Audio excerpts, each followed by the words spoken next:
दोस्तों, इस कहानी को शुरू से लेकर लास्ट तक पढ़ें। अपने काले नाग को पकड़ कर रखना। चैनल को सब्सक्राइब जरूर करें। धन्यवाद।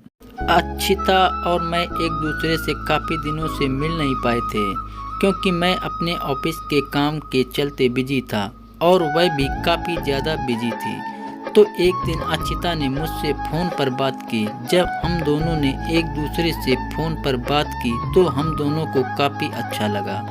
अक्षिता ने मुझसे कहा कि मुझे तुमसे मिलना है। मैंने अक्षिता को कहा कि ठीक है, मैं कल तुमसे मुलाकात करता हूँ। और अगले दिन जब हम दोनों एक दूसरे को मिले तो अक्षिता ने मुझे बताया कि वह पुणे जा रही है। जब मैंने अक्षिता से इस बारे में पूछा कि आखिर वह पुणे क्यों जा रही है, तो उसने मुझे बताया कि वह अब वहीं पर जॉब करने वाली है। मैंने अक्षिता से कहा कि चलो, यह तो बहुत ही अच्छी बात है कि तुम वहीं पर जॉब करने वाली हो। अक्षिता अब पुणे में ही जॉब करने वाली थी और उसकी नौकरी पुणे में लग चुकी थी, इसलिए वह बहुत ज़्यादा खुशी थी और मैं भी काफ़ी खुश था कि अक्षिता की जॉब लग चुकी है। अक्षिता पुणे जा चुकी थी और उसके बाद हम दोनों की बातें सिर्फ फ़ोन पर ही हुआ करती थी। हम दोनों एक दूसरे से फ़ोन पर ही बातें किया करते थे। जब भी हम दोनों की बातें फ़ोन पर होती तो हम दोनों को ही अच्छा लगता। काफ़ी लंबा समय भी हो चुका था, हम दोनों एक दूसरे को मिले नहीं थे। मैं मुंबई में था और अक्षिता पुणे में ही रहने लगी थी, लेकिन मुझे नहीं मालूम था कि अक्षिता का अफेयर उसके ऑफिस में काम करने वाले किसी लड़के से हो जाएगा। वह अब उस लड़के को प्यार करने लगी थी, इसी वजह से वह मुझसे दूर होती जा रही थी। अक्षिता मुझसे काफ़ी दूर हो चुकी थी और हम दोनों एक दूसरे से अलग हो चुके थे। मैंने कुछ समय में अपना बिजनेस शुरू कर दिया था और मैं बहुत ज़्यादा खुश था जिस तरीके से मेरा बिजनेस चल रहा था, और मेरी ज़िंदगी भी अब अच्छे से चलने लगी थी।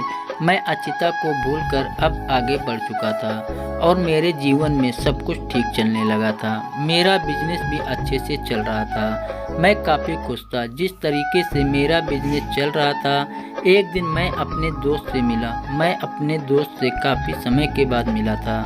उससे मिलकर मुझे बड़ा ही अच्छा लगा था। वह मुझे कहने लगा कि वह कुछ दिनों के लिए लोनावाला घूमने के लिए जा रहा है। तो मैंने भी रजत को कहा कि मैं भी तुम्हारे साथ आना चाहता हूँ। रजत और मैं कुछ दिनों के लिए लोनावाला जाने का प्लान बना चुके थे। रजत का लोनावाला में फार्म हाउस है और जब हम लोग लोनावाला गए तो हम लोग बड़े ही खुश थे और हम लोगों ने वहाँ पर खूब एंजॉय किया। लोनावाला घूमने के बाद हम लोग वापस मुंबई लौट आए थे और मुझे काफ़ी काम था, इस वजह से मैं काफ़ी बिजी था। जब उस दिन मैं अपने घर लौटा तो उस दिन पापा ने मुझसे कहा कि बेटा, आज हम लोग एक पार्टी में चल रहे हैं, क्या तुम हमारे साथ चलोगे? पापा के किसी दोस्त के घर पर एक छोटी सी पार्टी थी, तो मैंने भी सोचा कि मैं भी पापा मम्मी के साथ चला गया। जब मैं उनके साथ पार्टी में गया तो मुझे बहुत ही अच्छा लगा और मैं काफ़ी खुश था जिस तरीके से वहाँ पर सब लोग एक दूसरे से मिले।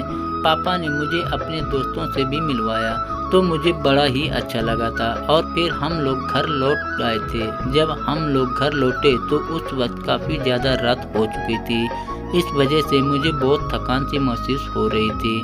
मैं जब अपने रूम में गया तो कुछ देर में मैं अपने मोबाइल में गेम खेलता रहा, उसके बाद मैं सो गया था। अगले दिन मेरी बात मेरे दोस्त रजत के साथ हुई। रजत ने मुझसे कहा कि आज तुम मेरे साथ चलो। मैंने रजत से कहा कि आखिर हमें चलना कहाँ है, लेकिन उसने मुझे कुछ भी नहीं बताया और हम लोग उस दिन कोमल से मिलने चले गए। कोमल से मुझे रजत ने मिलाया तो मुझे बहुत ही अच्छा लगा। रजत ने मुझे बताया कि वह कोमल से जल्द ही शादी करने वाला है। मैंने रजत को कहा कि यह तो बड़ी ही अच्छी बात है। उस दिन मैं कोमल को पहली बार ही मिला था, मुझे उससे मिलकर अच्छा लगा। कोमल से मिलने के बाद हम दोनों घर लौट आए थे। जल्द ही कोमल और रजत की शादी होने वाली थी। जब उन दोनों की शादी होने वाली थी तो मैं भी रजत की शादी में गया। उस दिन शादी में मेरी मुलाकात अंकिता से हुई। अंकिता से मिलकर मुझे अच्छा लगा। मुझे अंकिता से कोमल ने मिलवाया था और यह पहली बार ही था जब मैं अंकिता से मिला। हम लोगों की मुलाकात उस दिन के बाद हमेशा ही होने लगी। मैं अंकिता को मिलने लगा था और हम एक दूसरे को डेट भी करने लगे थे। हम दोनों को बड़ा ही अच्छा लगता है जब भी हम दोनों एक दूसरे के साथ में होते हैं और एक दूसरे के साथ समय बिताया करते हैं। हम एक दूसरे के बहुत ज़्यादा नज़दीक आ चुके थे और हम दोनों एक दूसरे को प्यार करने लगे थे। मुझे बहुत ही अच्छा लगता है जब भी मैं और अंकिता साथ से समय बिताया करते हैं। अंकिता और मैं एक दूसरे को बहुत ही ज़्यादा प्यार करने लगे थे और अब हम दोनों को एक दूसरे के साथ ज़्यादा से ज़्यादा समय बिताने की कोशिश किया करते। अंकिता और मैं जब भी मिलते तो हमें बड़ा अच्छा लगता। अंकिता और मैं अंकिता का बर्थडे सेलिब्रेट करना चाहते थे।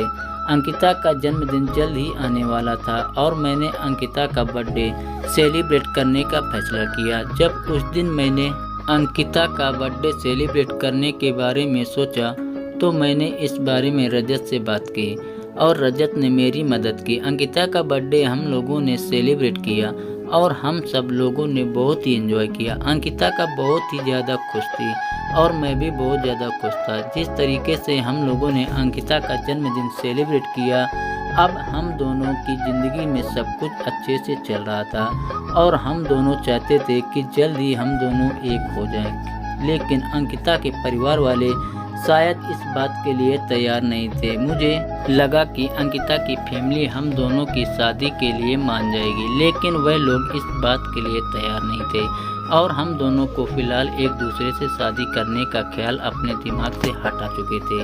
हम दोनों को इस बात की बड़ी सी खुशी थी कि हम दोनों साथ में हैं और हम दोनों को रिलेशन बहुत ही अच्छे से चल रहा है। हम दोनों को एक दूसरे को बहुत प्यार करते हैं और हम दोनों की ज़िंदगी में अब काफ़ी खुशियां हैं, लेकिन हम दोनों की शादी अभी तक नहीं हो पाई है।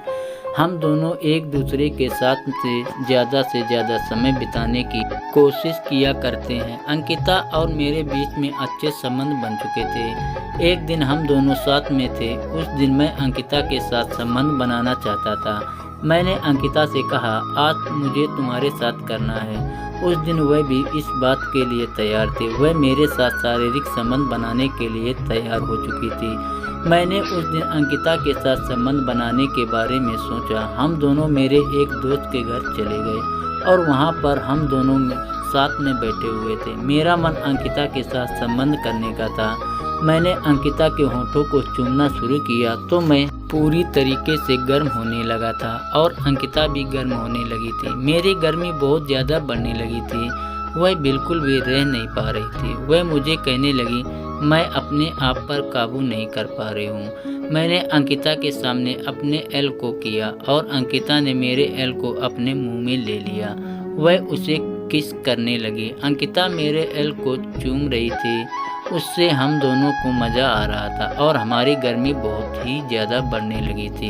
हम दोनों रह नहीं पा रहे थे। मैंने अंकिता के बदन से कपड़े उतार कर उसे बिस्तर पर लिटा दिया था और मैं उसके खरबूजों का रसपान करने लगा। मुझे उसके खरबूजों को चूसने में मज़ा आ रहा था और मुझे भी बड़ा मज़ा आ रहा था। वह जिस तरीके से मेरा साथ दे रही थी उससे हम दोनों पूरी तरीके से गर्म होते चले गए थे। मुझसे बिल्कुल भी रहा नहीं जा रहा था। उसने अपने पैरों को चौड़ा कर लिया। मैंने अंकिता की चिड़िया को कुछ देर तक चाटा और उसके चाटने के बाद मैंने उसकी चिड़िया में अपने मोटे पप्पू को प्रवेश करवा कर उसके अंदर बाहर को करना शुरू कर दिया था, जिससे मुझे मज़ा आने लगा था और अंकिता को भी बहुत ज़्यादा मज़ा आ रहा था। हम दोनों पूरी तरीके से गर्म हो चुके थे और हमारी गर्मी बहुत ज़्यादा बढ़ने लगी थी। मैंने अंकिता को और तेज़ी से करना शुरू कर दिया था।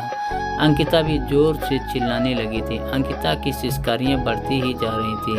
अंकिता की गर्मी बढ़ रही थी। मैं भी पूरी तरीके से गर्म होता जा रहा था। वह बिल्कुल भी रह नहीं पा रहा था और ना तो अंकिता अपने आप को रोक पा रही थी। मैंने जैसे ही अंकिता के बिल से अपने माल को गिराया तो वह खुश हो गई थी। हम दोनों को बड़ा मज़ा आया जब मैंने और अंकिता ने एक दूसरे के संबंध बनाए थे।